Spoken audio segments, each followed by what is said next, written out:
Hello.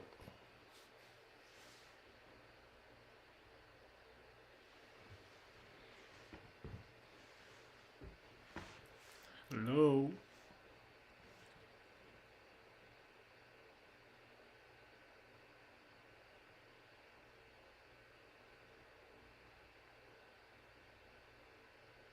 Hello. You're muted.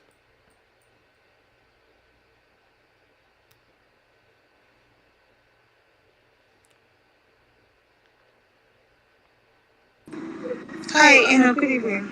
Good Can you evening. hear me? Yes, we can, but we can't see you. You can't what? We can't see you.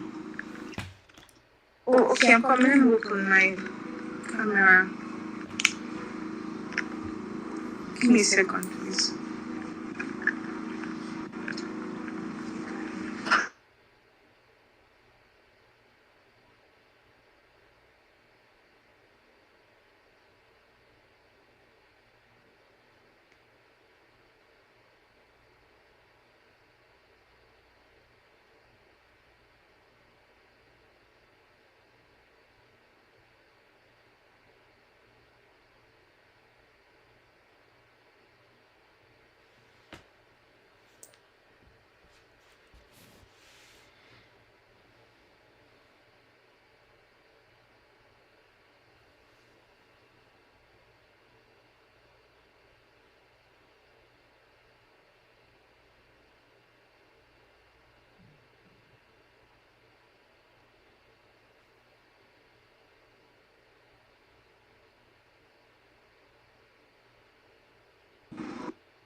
Can you hear me? Please, can you quickly check your DM? Okay. I am on my DM.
Can you see me now?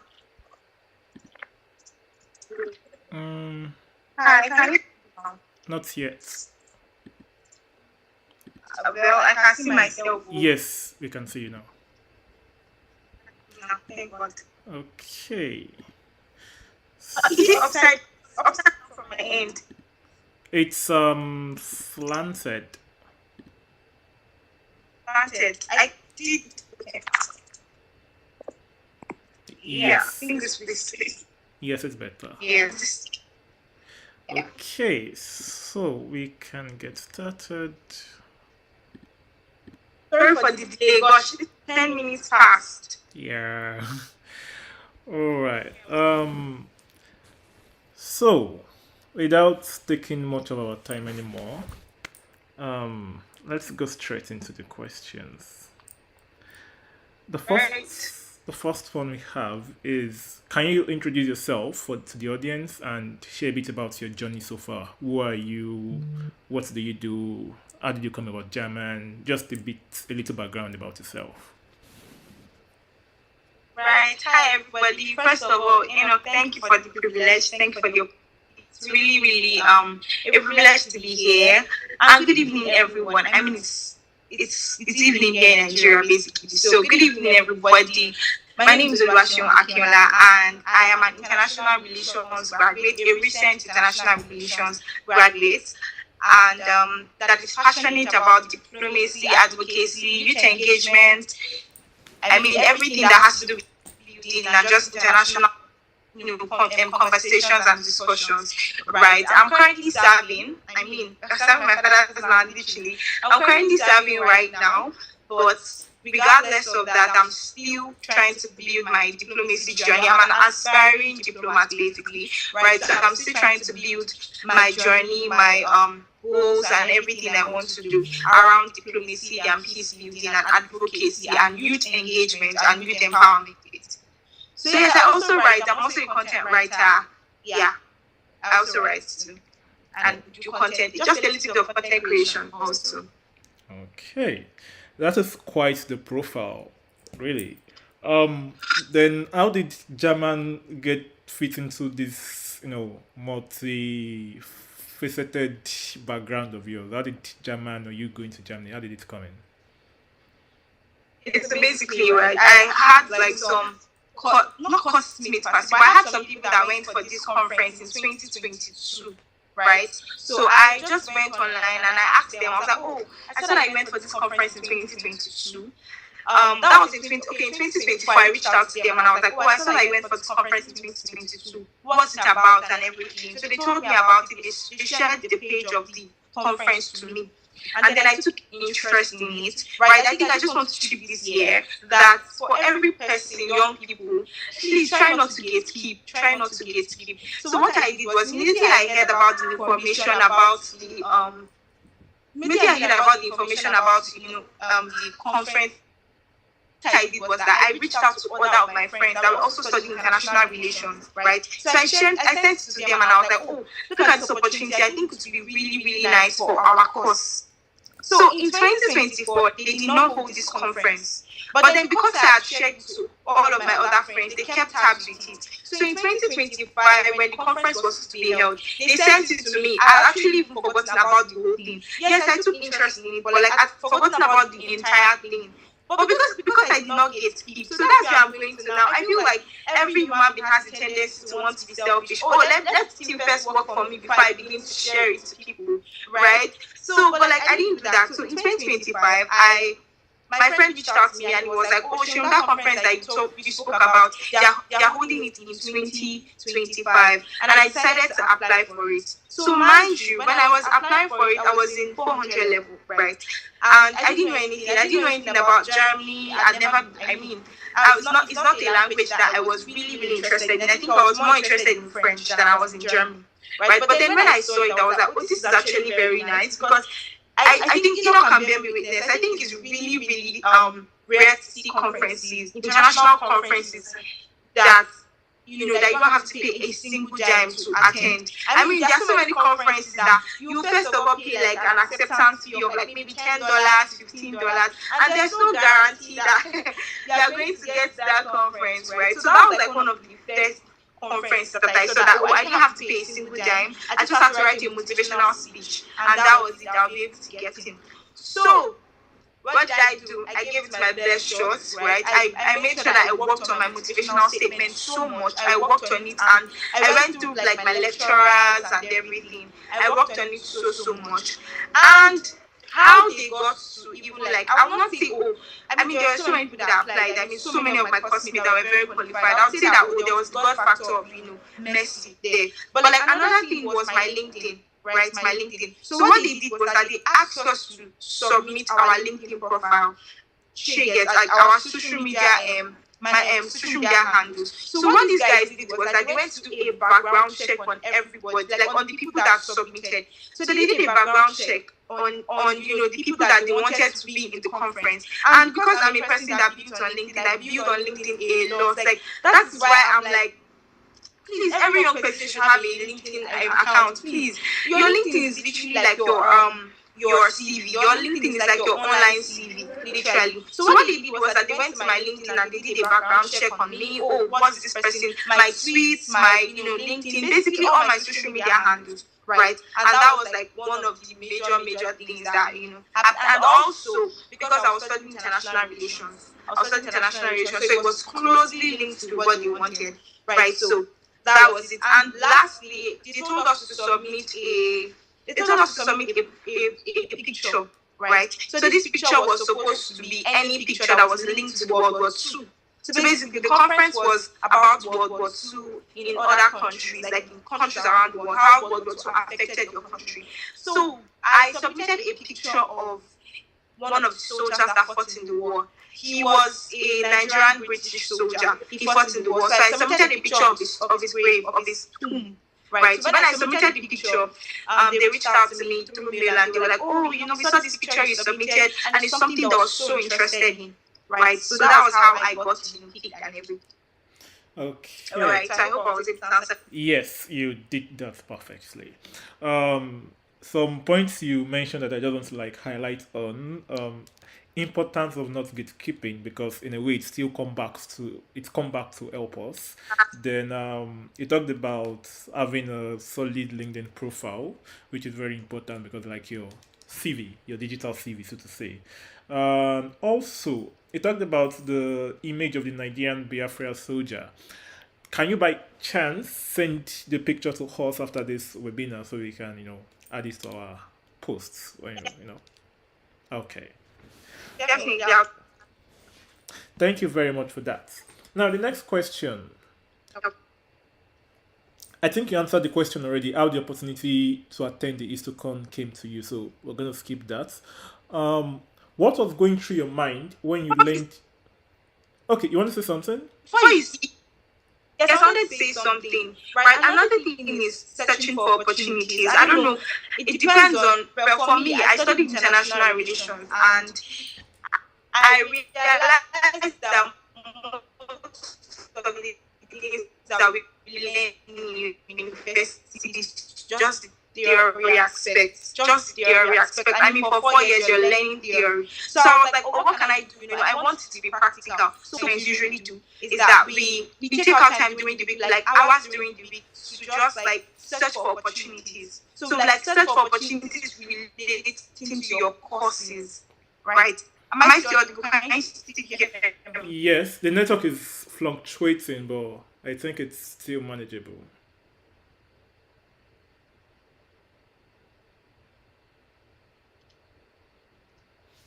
Hello. Opportunity. So one thing I tell my friends usually do is that you just take out time during the week and search for opportunities, right? So that's one thing I'd say. That's how like I came about it also.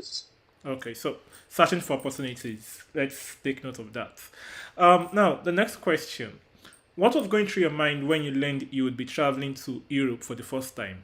I mean, getting selected, congratulations and all. What was going through your mind throughout this process?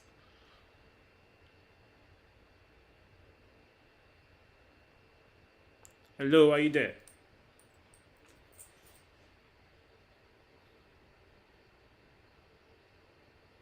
Hello, are you there?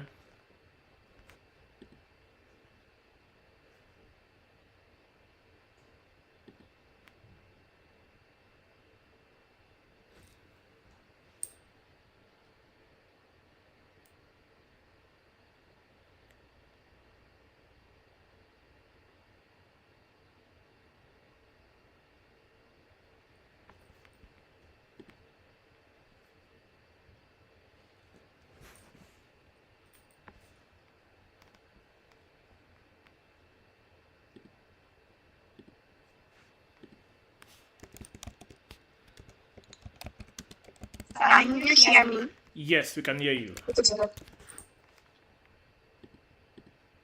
Hello, are you there?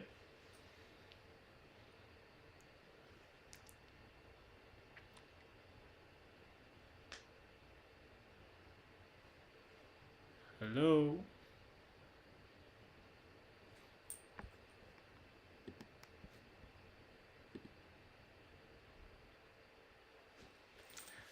hello, hello,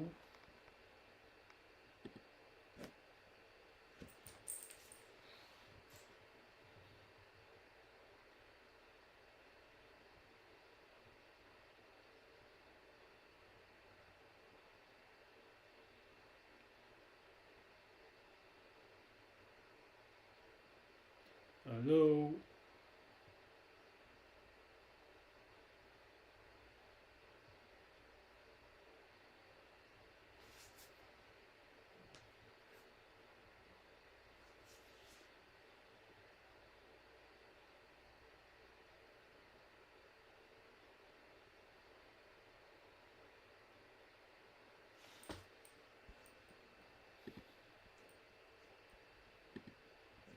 hello.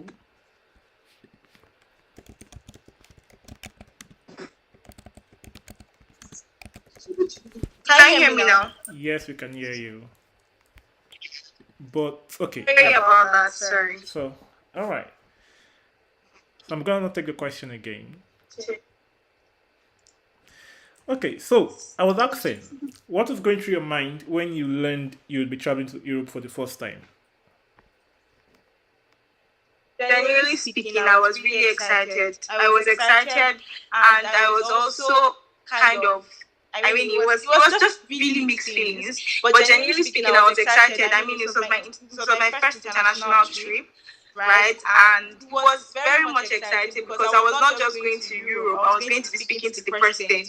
Do you understand? So it was a whole different excitement. First of all, and then secondly, it was more of I had to literally think deep because it was more of a weight of responsibilities, literally, because I was not just going as Oluwaseun, like I was not going as Oluwaseun Akinola, I was going as a Nigerian youth that was literally I was supposed to go and represent Nigeria at Germany.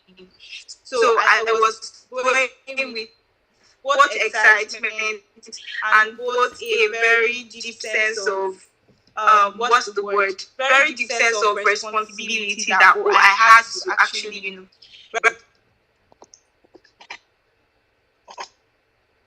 Okay, so the network was breaking, but from what I got, you were talking about it being a sort of bundle of excitement for you, and you not just going there as yourself, but as a representative of Nigeria, a huge responsibility, and also going to represent Nigeria. So I think I can also relate with that experience to an extent. Okay, now moving on to the next set of questions. What are your expectations before arriving in Berlin, and how did they really like compare your expectations, and were they like what you were expecting was that what you met, or it was quite different? So the first thing that I want to talk about, because this one I cannot leave my head, the first expectation was that I didn't expect it to be so cold. right? When I checked online, I was seeing spring, so I was expecting that, oh, it was not going to be so cold. I did a little bit of my research, and then it was like, it's not so cold. Like, the way everybody was literally telling me that it was not so cold. But lo and behold, I got there, and on my first day, I almost freezed. Like, it was not just like, it was giving what I ordered versus what I got, because it was so cold. And I think the reason why it was cold was because we're coming from Nigeria, and Nigeria is naturally hot, right? So going all the way to Germany, right? And it was so, that was it. The second thing was, one of the things I really expected, one of my expectations was that, when I get there, it would be just, everybody talking at the same time. Like, of course, there was diversity. Like, we had over 50 different, countries that were there, like 50 different representatives of different countries that were, going to be there. So I just expected that it was just going to be us sitting down to listen to people. I didn't expect it to be something that I was, going to speak or talk or do so much. But alas, when I got there, I was talking like half the time. I was speaking like half the time. Like, it was as if they wanted to hear my voice. Like, they just wanted to hear me speak. That thing was well, maybe coming from because of Nigeria and the whole system thing. One thing was that their public transportation was really, really nice. Like, I made use of the trains. Like, literally everywhere I was going, and it was like so okay. Like, it was really, really, really great. Like, all the times it was really, really great. Yeah. So another thing was, I expected them to be racist. Like, no offense, but I expected them to be racist. But, like, surprisingly, when I got there, like, every single German I met were very nice. Like, they were so nice. I was so, the love was much. The love was. So, summarizing on what you said, you talked about the weather, the difference in climate. Nigeria's climate is more humid, so to say, than Germany's weather, which, their spring, which is usually our Harmattan session season, is way colder than what we have here. Then you also talked about you not being like a passive attendee. You were actively involved in terms of speaking and meeting new people, conversing, and keeping the vibe going, so to say. Then you talked about the public transportation, which in my experience also, it's also one of the most interesting part of Germany. Very seamless means of transportation. Then zero racism, which is very, very nice. Germans are, from my experience, Germans are nice, and people have different experience, but I think Germans are naturally nice, speaking from experience. So, well, that's a very, very great one. So, if you were to rate your these expectations on a scale of 0 to 100, where would you put it? Uh, I'll say an 85. Honestly, 95. Okay. I'll say an 85. All right. That's a Why? pass. It's because the reason why is because of the food.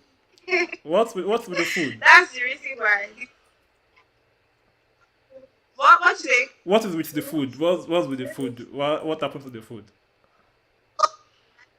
What I was eating, right? I genuinely don't know what I was eating, but it wasn't edible. I'm not going to lie. It wasn't at all. Like, but I'll just say that maybe the reason why was simply because they were trying to put like 50 different countries into consideration when they were making the dishes, right? So that's one of the reasons why I would say, okay, maybe, right? So. All right. Fair point. Now, the next question. Histocon brings together young leaders from different parts of the world.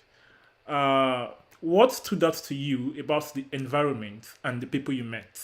I mean, you're not just dealing with Nigerians now. You're dealing with people from different parts of the world: Africa, Europe, North America, South America, different parts of the world, basically. So, what stood out to you about the environment and the people you met? Okay, so one thing that really stood out for me was the diversity. As you said, we had like a lot of people. We had different people with their cultures, their way of life, literally everything. So one thing that really, really stood out for me was the diversity. And not just the diversity, the fact that every one of us had the desire to to network, the desire to contribute meaningfully, to learn, to unlearn, right? Just listen to each other, to contribute, telling from, oh, this is my point of view, this is how it happened in my country, this is how it happens in your own country, this is how it happened in this country. So I just love, one thing that really stood out for me was like the fact that each and every one of us were coming from different backgrounds, different cultures. We still all had one thing in common, and that thing was the desire to learn from each other, the desire to contribute meaningfully, to the conversations that were happening around history, the World War II, and literally, global discussions, right? So yeah, that's one thing that stood out for me. And the environment was really, really, it was really, really an environment that pushed you to learn, because like everybody was learning from each other. I remember one instance, let me just quickly share this. I remember one instance, okay, so we're divided into workshops, right? So, and I remember one instance when I was about to speak, I was the only Nigerian in that workshop. So when I was about to speak, every one of them listened. And one of them was so shocked. She was like, oh, she never knew that, Nigerian soldiers even fought in the World War II. Right? So it was just a time where everybody was able to learn from each other and all this. When I started speaking from the Nigerian perspective, they were really, really shocked. They were so shocked that Nigeria even like was involved in it at the very least. Right, so that's one thing that I would say that really, really stood out for me. The environment was really an environment where everybody was willing to learn. Right, so yeah. Okay, so just to rehash the points mentioned, you talked about the diversity in terms of cultures, way of life, background, and the likes. You also talked about people's desire to, network, to learn, to contribute to ongoing discussions around that World War II theme. And you talked about comparing experiences across countries, a Nigerian sharing his or experience, and a Kenyan and an American and a British person. You get to see how these countries participated in the war and what each country brought and took out of it, so to say. Then you talked about the environment, which basically you said pushes someone to learn. So you won't be in such an environment without wanting to learn more, wanting to know more. The environment itself is already constituted in a way that you have to learn more. There's no other way around it. So that's very interesting. The next question. You mentioned first time in Europe and I get to speak with the president. Can you walk us through that specific moment and what it felt like? I mean, getting to speak with the president, I wanted to use an example, but I'm not going to be using that example. But no, getting to speak with the president, it's a very huge feeling. So how was it like for you? Okay, so firstly, when I got the mail, that I was going to be speaking, so basically what they did was that they just chose like 7 people. They just chose like 7 people out of like everybody that was in the conference. They chose like 7 people to, speak to the president. So when I got the mail, I initially thought I thought the mail was for everybody. So I sent it to my friends and I was like, oh, did you get the mail? Because I got this mail. And I know they didn't get the mail. I was the only one that got the mail. So first of all, I don't even know the words to use. Excitement is an understatement. I was not excited. Excitement was an understatement. So even saying excited, I was elated. Literally, like my mind could not I couldn't wrap my head around it. Right. So I think when I finally believed that I was going to speak to the president was when the president came. Right, and then they just divided the people that were going to be speaking to the president to a different room. There were just 7 of us in that room. It was like a very big hall, right? So we stood beside our pictures, and then they divided us from every of the other participants. They just divided the 7 of us to another room entirely. So I think that was when I believed that, oh, actually, this is becoming real. Like, it seems like this is actually real. I'm going to actually be speaking to the president.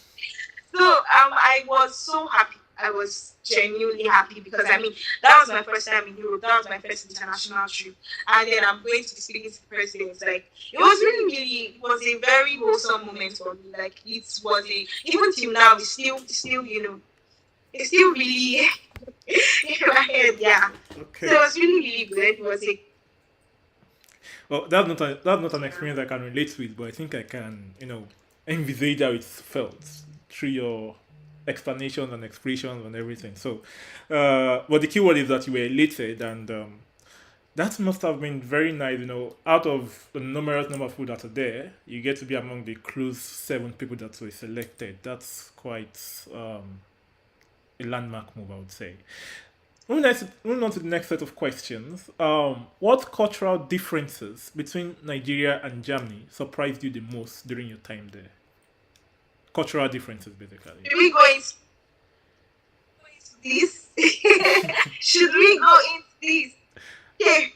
The first the first thing I would say, transportation. My God, they had one of the most seamless transportation systems. Like as I've said earlier, the train was just a very seamless thing. I mean, all you had to do was check on the map, look at where you were going, look at the train, go to the station, just wait for your train, and then you're going. Like there's no time to waste time. And then you know, I mean, comparing it with what we have here in Nigeria is very different. The cultural difference is a very wide gap, very wide, extremely wide.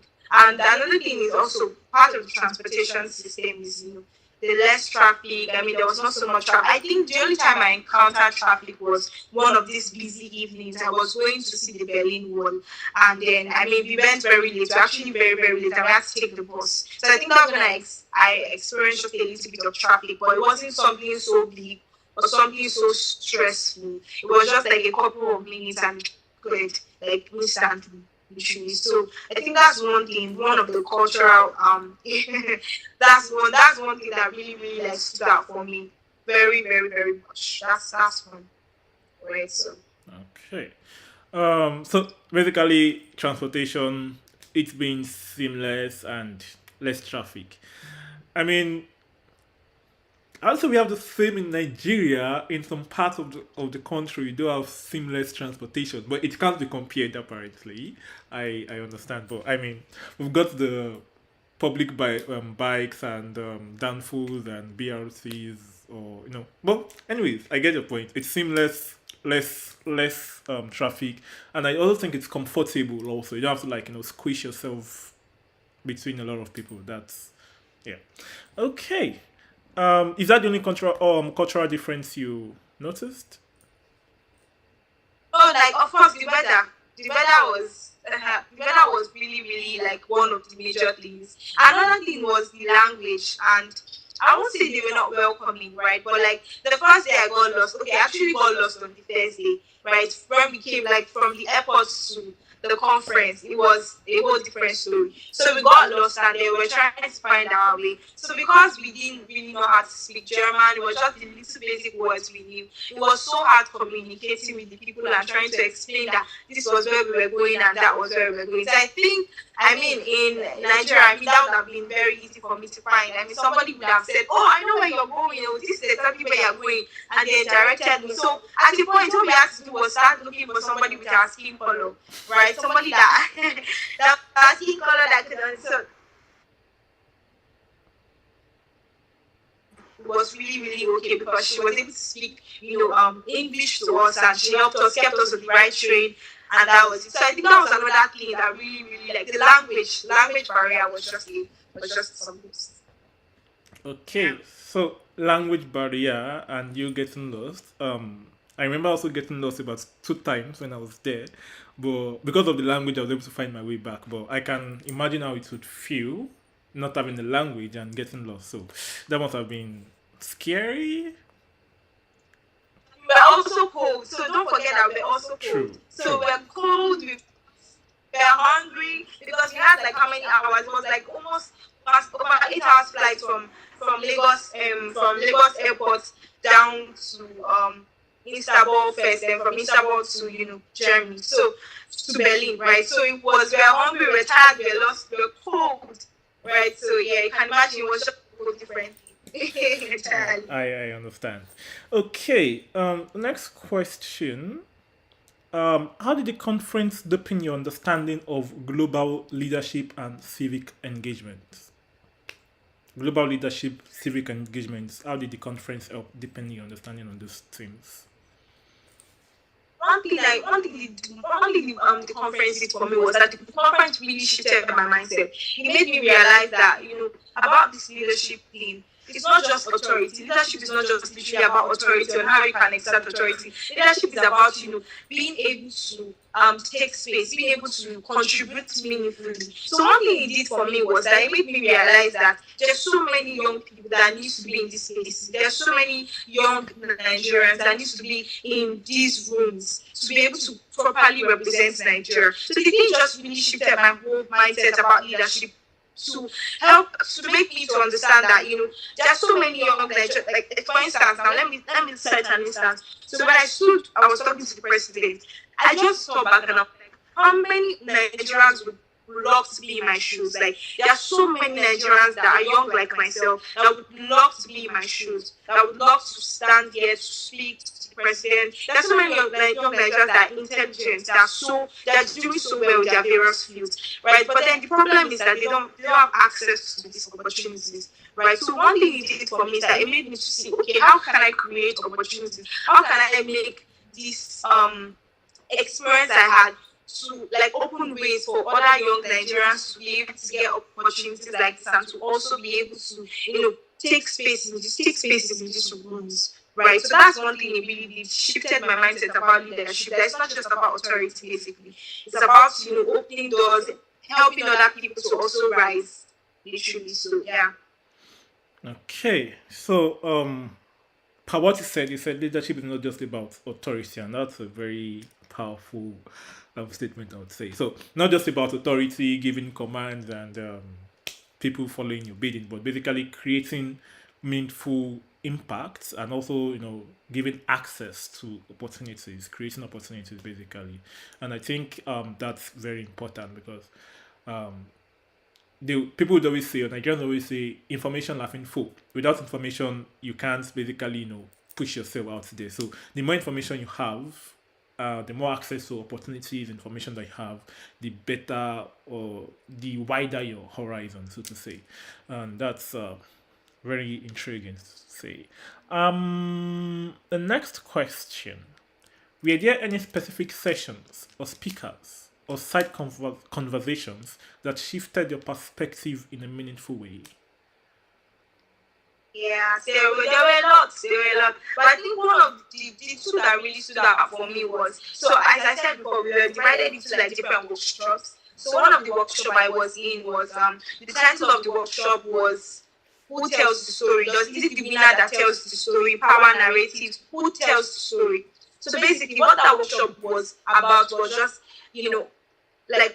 for the whole of World War II, what happened and everything that happened. Is it the winner that gets to tell the story, or are we hearing the story from different perspectives and different things? So that was what we did in the workshop. So they brought together over 20 countries literally, and each and every one of us had to tell from our perspective, our country's perspective, how the World War II was for us. So I remember sitting in the room, and it was like a round table, there was like a round discussion, and then I started talking. Firstly, they were shocked that I was very fluent in English. I don't know why, but they were so shocked that I was fluent in English, and they were just quiet. So when I started talking from Nigerian's perspective, they were looking at me. So one of them actually even say that, oh, she's so shocked that Nigerians can speak fluent English. And I'm trying to explain to her that it's our first language. That's something that, it's not for us, right? So it stood out for me because every one of them they wanted to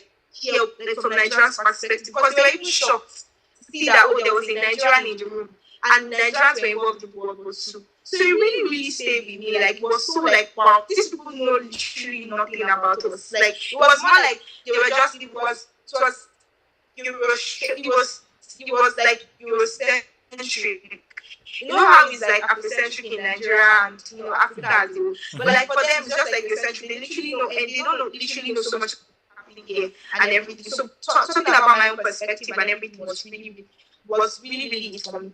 And the second thing was, we had another workshop about untold stories in the battlefield, some stories that never got out. And that was where I brought in picture I'm going to share with you after we're done about the British soldier that fought in the World War, right? So untold stories were like people that fought in the World War, but they never got like people never knew about them. Like a lot of the world doesn't know about them. Like those are our heroes, our ancestors, my forefathers, your forefathers. Nigerians that fought in the World War, but like nobody even knows about them. Their names never go to the history books. Their names never go to textbooks. Their names never even go to the limelight, right? So we had a workshop that like shed light on those untold stories, like stories beyond the battlefield, and then bringing like, oh, Nigerians were also there. Oh, this man fought. He went distant lands, harsh weather. They fought in a war that was not for their concern. They had no business with it, but they were forced to do that, right? So that's stuff. Another thing that stuck for me was we had like an evening where there was a musician, like she was a guest. She was like a guest artist, and she came to sing. So when she was done singing, I don't know what even like just attracted me to her. So I went to meet her and I was like, oh, I really enjoyed that session. And I found out that her father was a Nigerian. Her father is an Igbo man, to be precise. Her father stays in Lagos.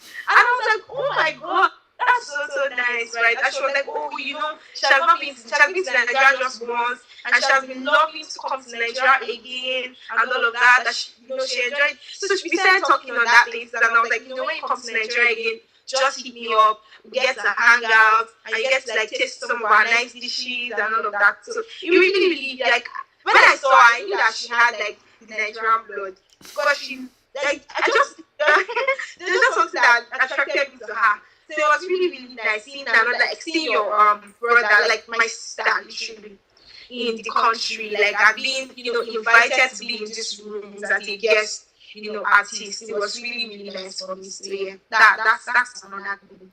Okay. Quick question. Do you perchance have the name of the guest artist? Why was The lady's name. I can't remember it, but I'll definitely check my phone. I'll check my phone because I saved her contact. Okay. But it's something around. It's actually a very long name. Okay. Right. I will check back with you on that. So you said a lot. I have another question. Aside Nigeria, were there other African countries there? Yes, there were other African countries. We even had friends. We had Ghana friends. We had Ghanaians. Right, so immediately we saw ourselves, we're like, hey. So it was really like, so that's like the only African country that I knew that okay, we're able to like, talk and relate well with. Of course, I'm sure there were other African countries, but I didn't really like rapport with them or take notes. I didn't really take notes, but it was Ghana that I knew that yes, we were closer to the Ghanaians. They were just two Ghanaians. One guy, so yeah. Okay, so I had a follow-up question, which I don't know if it might. The answer might be possible. Were there like similarities between the Nigeria's World War II experience and other African countries' World War II experience, or were they like widely apart? Okay.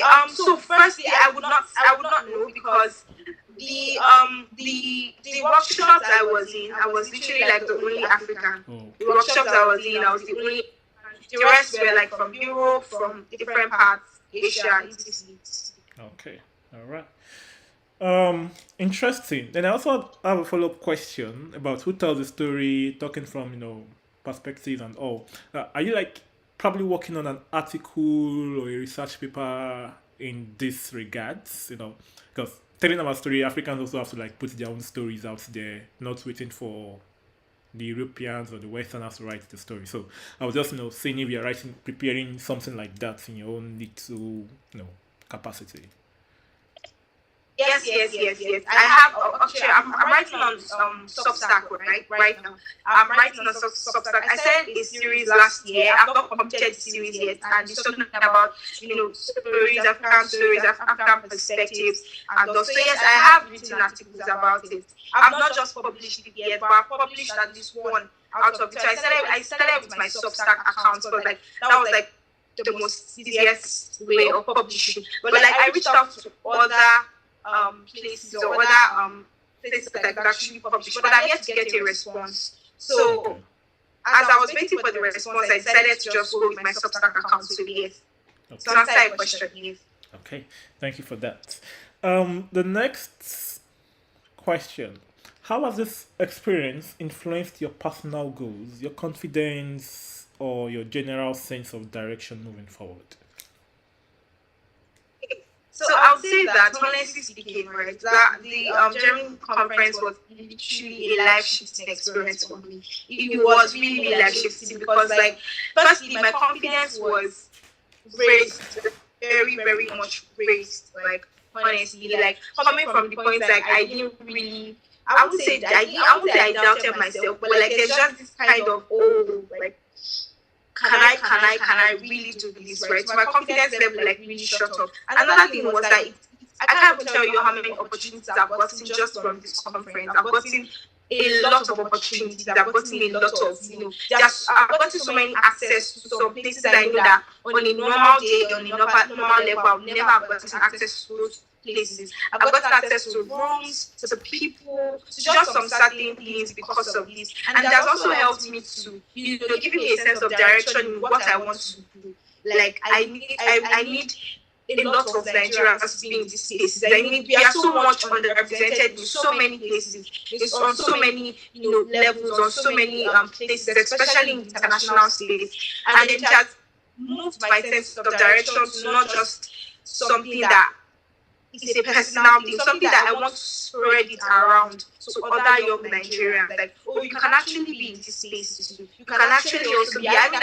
I cannot be everywhere at the same time. As much as the opportunities are coming and coming, there are some places that, oh, my expertise will not even like. I will not be able to, speak properly. I will not be able to, I mean, I don't have any experience in that field. Like, take for instance, like maybe public health or something, any other field. I probably don't have so much to say there. But then, if other young Nigerians are able to, get those opportunities and they have experience in those fields, they can help represent Nigeria as they. So yes, that's really, really shifted my sense of that. Initially, I was just all about diplomacy, peace building. But one thing that I'm, really actively, working on is youth engagement, youth advocacy, truly. Right. So yeah. Okay, that's quite interesting. I thoughts came to me as you were responding, and that's more like we creating this space for ourselves, then the world sees us. I mean, the main idea won't be for the world to see us, to be like, we coming together, like you said, bringing Nigerians together, Africans together within Africa, in Africa, basically, where they get to talk about certain, pick a team and let's just discuss and see perspectives, share opinions and ideas. In so doing, if the world take notice, good. If not, still the same thing. But once they take notice, then they can also, okay, this is something we are also interested in, and it can be a sort of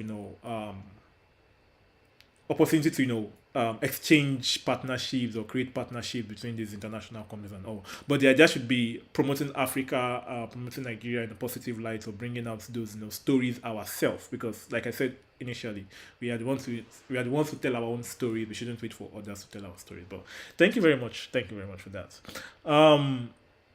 Next question. What skills or insights did you gain that you think every young African leader should know or develop? Okay, so the first thing I'll say is communication.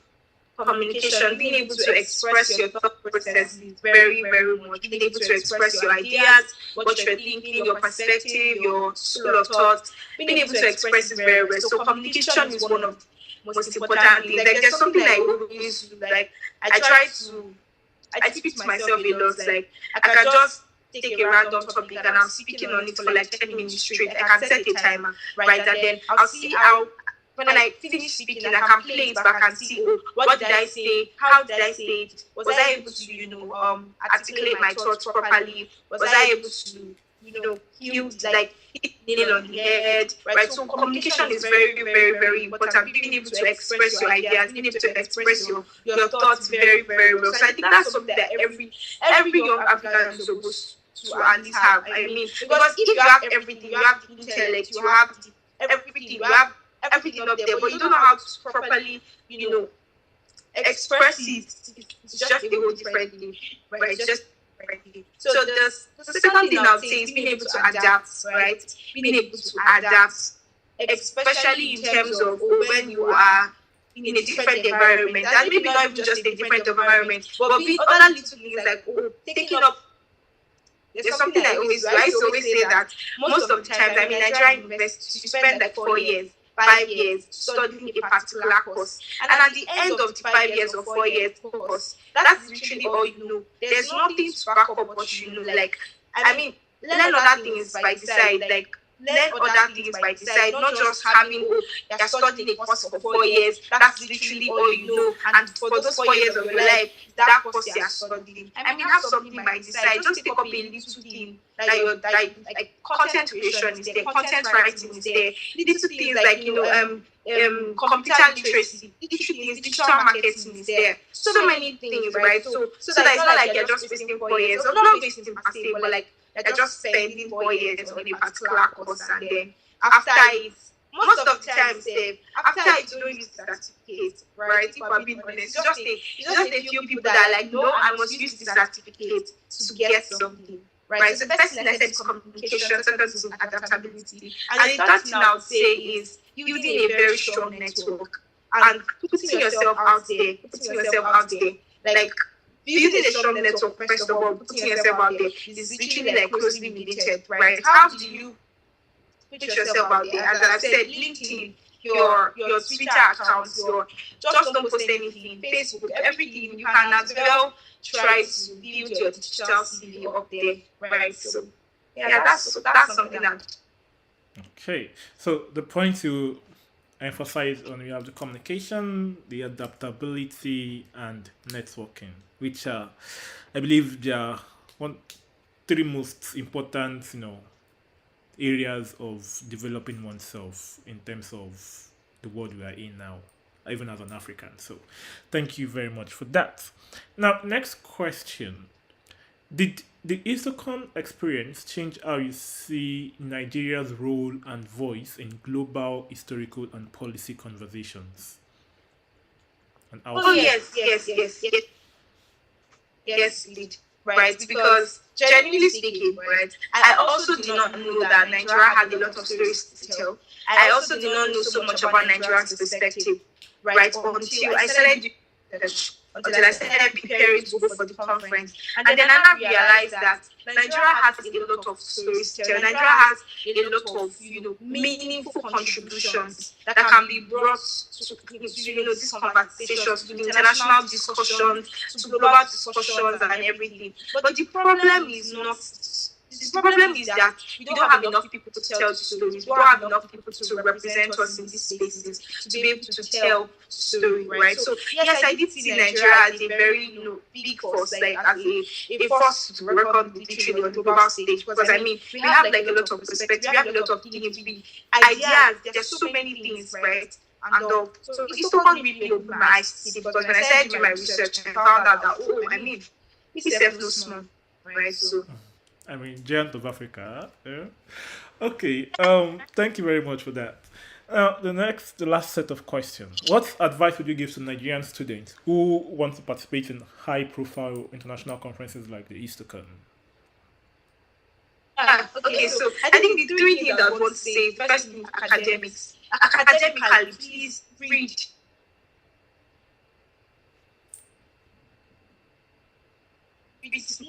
Have something upstairs. Be academically sound, right? No little things that are happening, like what's happening in your country, what's happening in the world as a whole. But I think the first thing is knowing what is even happening in your country. First of all, before you say you want to know what's happening in the international community, have a deep understanding of what's happening in your country, right? Before saying you want to have you want to know what's happening.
Hi, can you hear me now? Yes, we can hear you. Sorry about my network. Okay. Okay. So you're talking about knowing what is happening within the Yes, country. yes, exactly. Knowing what's happening within and outside your country. Reading wide, reading far, just reading. Like, take for instance, now when I was talking to the president, he asked me a very simple question. He said, "Oh, I was in Lagos. I was in Lagos like 2 weeks ago.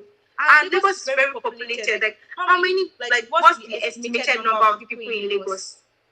So just imagine you don't know anybody, you don't know like what's happening in your country, where you are from, or anything. That's how you are just looking, and it's like, are you sure you're a Nigerian? I mean, you don't know you don't know how many, the head count and all of that. So yeah, that's that about that. So secondly is professionally, as I'll keep emphasizing this. Like, I feel that I've said this more than I've said anything on this live. Please and please, every young should have a LinkedIn account. I mean, when I was they told me to send like all my dates. I'm sure they did a thorough search on me, like a thorough search. They went through everything. They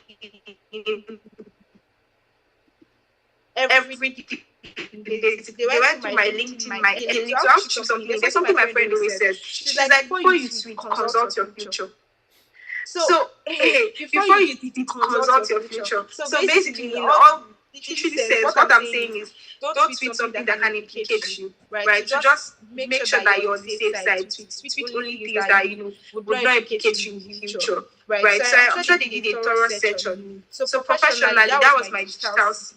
Right, so the first thing is academically, please read wide, read far, know what you're doing. Second is professionally. Then thirdly is how will I explain career in terms of career wise, have a network of people. So when I'm saying have a network, volunteer.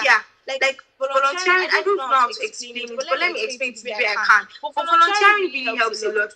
I've met very amazing young people that are doing amazing things just by volunteering, right? So volunteering really helps. I mean, so many people, they're like, they're not paying me now. I'm just going there, I waste my time, my transport, and everything.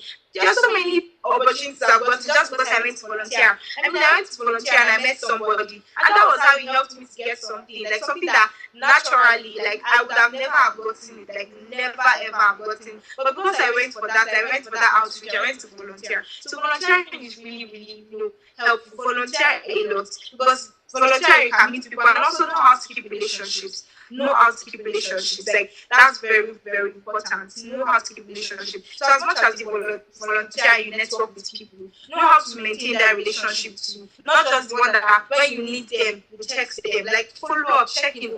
I saw this. Do you think we can go for this? What do you think we can do about this and all of that? So yeah, that would really be lovely. Okay, so you said a lot. Be academically sound, read a lot in and out, know what's happening within your country as well as outside your country. Keep an healthy digital footprint. Be careful of what you post. Be cautious of what you post. Then also volunteering. I'm also a big fan of volunteering, so it's very important. Then keeping relationships also, basically. Okay, and now to the last question before we say our goodbye. What's next for you after this experience, and how do you plan to build on this massive momentum?